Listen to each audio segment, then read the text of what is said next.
मशवरा देता हूं हुकूमत को और वजीर कानून को मशवरा देता हूं कि ना फिरौन की हुकूमत सारी जिंदगी रही, ना नमरूद रहा, ना जाज बिन यूसुफ रहा, ना यजीद रहा। और यार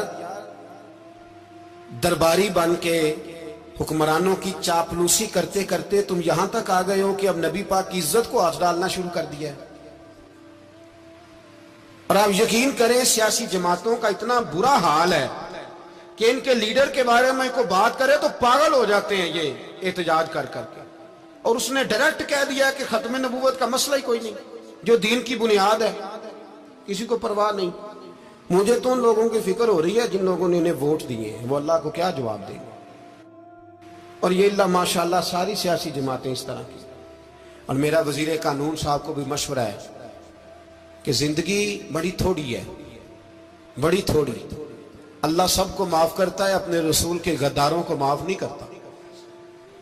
और यहां तुम्हारी गाड़ियों पे झंडे लगे हुए हैं, वहां भी तुम्हारे झंडे लगेंगे, पर इसलिए लगेंगे कि ये गद्दार है नामूस रिसालत के। ये झंडे लगेंगे। शर्म करो और डर जाओ, बस कर दो। तुम्हारे मुंह में अब दांत पूरे नहीं रहे। कोई शुगर का मरीज है तो कोई ब्लड प्रेशर का, तो कोई हार्ट का, तो कोई कैंसर का। शर्म करो और अपनी कब्र की भी थोड़ी सी फिक्र करो।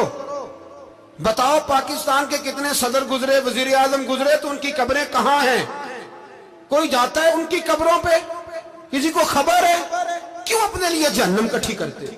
सारा कुछ दुनियादारी रह गई है, सारा कुछ सिर्फ यही रह गया। हजरत अबू बकर सरदार थे, हजरत उमर सरदार थे कबीले, हजरत उस्मान सरदार थे। उन्होंने सरदारियों को ठोकर मार के रसूलुल्लाह के कदमों में बैठना पसंद किया।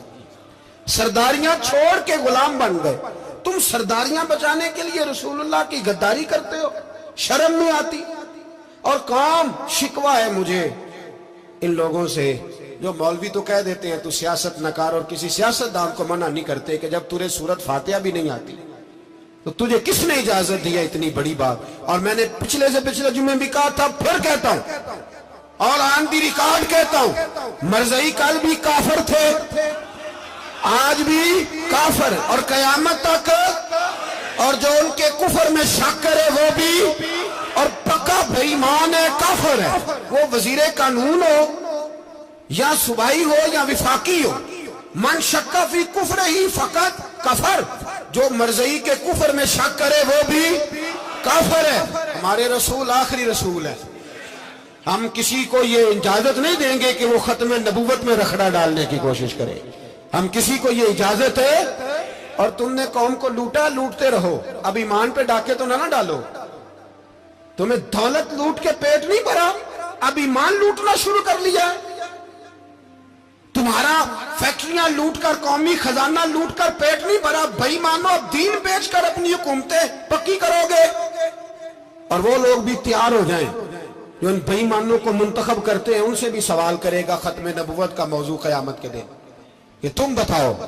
इनको सपोर्ट करते थे जो रसूलुल्लाह सल्लल्लाहु अलैहि वसल्लम के बाद भी किसी नबी को नबी मानना दुरुस्त जानते थे। शर्म आनी चाहिए, ख्याल होना चाहिए। और मैंने कहा कि हमारा दिल नहीं चाहता, आप यकीन करें। हमें शौक है जुलूस निकालने का, तुम्हारे खिलाफ बातें करने का। तुमने रोज थर्मामीटर निकाला होता है, चेक करते हो कि ईमान कितना है कितना नहीं है।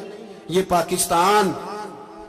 पाकिस्तान अगर सूबा सिंध है तो हजरत अब्दुल्ला शाह गाजी का है, अगर बलोचिस्तान है तो हजरत बाबा अब्दुल रहमान का है, और अगर पेशावर है तो वो सूफिया का है, और अगर ये धरती पंजाब है तो ये दाता अली अजमेरी की है, ये बाबा फरीदुद्दीन की है। इसमें किसी गद्दार को कब्जा करने की इजाजत बिल्कुल नहीं मिलेगी। और हम वो लोग भी नहीं जो चुप करके अंदर सोते रहे, कौम जो करती है करती रहे, हमें परवाह नहीं। ना, ऐसी कोई बात नहीं। कोई बंदा ना समझे कि इन्हें होश नहीं, इन्हें पता नहीं, हमें सारा कुछ ही आता है। फिर अगर कल को कोई मुमताज कादरी पैदा हो गया तो शिकवा ना करना। कल को कोई फिर से आमर चीमा निकल आया तो शिकायत ना करना, याद रखना।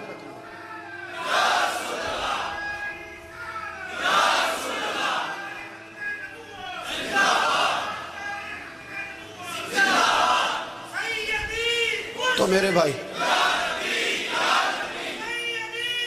खोल के बोल, या नबी रसूल के बोल।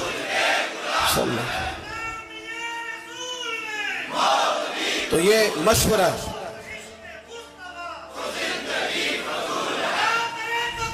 جزاک اللہ. تو یہ تمہیں مشورہ ہے.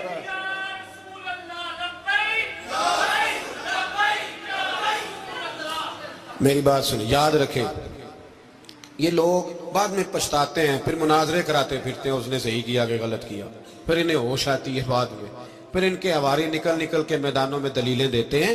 اس لیے ہمارا مشورہ ہے انہیں کہ یہ اپنی حد میں رہیں، اور جو کام تمہارے ذمہ، میں نے کہا نا تم نے بڑا لوٹا، یہ قوم روز تمہیں موقع دیتی ہے لوٹنے کا، یہ موقع دیتی ہے، تو تم نے دولت لوٹ کے پیٹ نہیں بھرے، اب ایمان لوٹنے کے چکر میں آ گئے ہو. یاد رکھو، مسلمان گناہگار ہیں، غدار نہیں ہے. تمہیں دولت لوٹنے کا تو شاید موقع مل گیا ہے، پر ایمان لوٹنے کا موقع نہیں ملے گا. تو اس لیے اس کو لگام دو. اور ویسے بھی کتا جو پالتو ہوتا ہے نا، اس کو گھر کے اندر سنگلی سے باندھ کے رکھنا چاہیے. یہ تمہارے بوٹ چاٹتے ہیں، بھونکتے ہیں، تمہارے حق میں وزارتیں لیتے ہیں. ہم نے تو کوئی وزارت نہیں لی تم سے، اور نہ ہمیں شوق ہے اس لیے کہ ممبری کیا کرنی ہے جس کو ممبر رسول عطا کر دیا جائے. اس نے کیا کرنی ہے یہ ممبریاں جس کو پکا پکا ممبر رسول دے دیا جائے. تو اس لیے اس سے باہر آؤ. میں نے کہا بڑے بڑے نمرود، فرعون، قارون دفن ہے، تمہارا بھی نام تک نہیں ہوگا، بالکل نام نہیں ہوگا. اس لیے ہمارا مشورہ، اور آپ لوگ بھی آئیں نا یہ اگلے سال، تو ان کو کھڑا کر کے پوچھ لینا، اسلامی جمہوریہ پاکستان کا تم نے ایم پی ایم نے بننا ہے، پہلا کلمہ ہی صحیح سنا دو. چلو خدا کا واسطہ یہی بتا دو کہ تمہیں نماز بھی ڈھب سے آتی ہے کہ نہیں. اور آپ کی موج ہے، آپ بٹھا لیتے ہیں سر پہ، کیا کرے، سمجھانے والے مفت گناہگار ہو گئے اور بہکانے والے سب تمہارے یار ہو گئے. اس لیے یہ چھیڑتے ہیں جان بوجھ کے. اور پھر جب کوئی ممتاز قادری علیہ رحمہ پیدا ہوتے ہیں، پھر انہیں دشواری ہوتی ہے، پھر ان کا جینا مشکل ہو جاتا ہے. یہ موقع دیتے ہیں، پتہ نہیں کس کے ایجنڈے پہ عمل کر رہے ہیں.